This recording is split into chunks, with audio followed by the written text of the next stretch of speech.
Hello everybody, and once again welcome back to Financeable YouTube channel. Today in this video I'm going to show you how you can take your summary in Wise. So make sure you follow my step till the end. First thing first, I assume that you already have an account on Wise and already logged in. And now right after that, once you open it, you'll be able to see the interface or dashboard of the Wise on in the screen, where you can see your profile picture and your profile name at the top right corner of this dashboard. Simply click on that option and now you can see the statements and reports at the second. So you simply need to select that one, and now you'll be redirected to another page where you can set your details in here. So you simply need to click on this, select a balance or jar, and finally you can search your balance or jar from here. And after that, you need to enter your start date and your end date. And finally, make sure you read this one. The statement must have a range less than a year.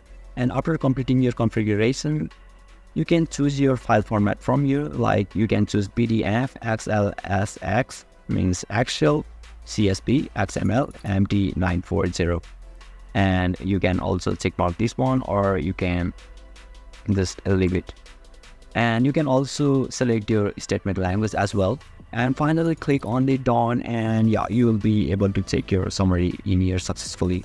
So basically this is how you can check your summary in Wise. And if you still encounter any issue during this process, feel free to leave a comment and I'll be happy to assist you.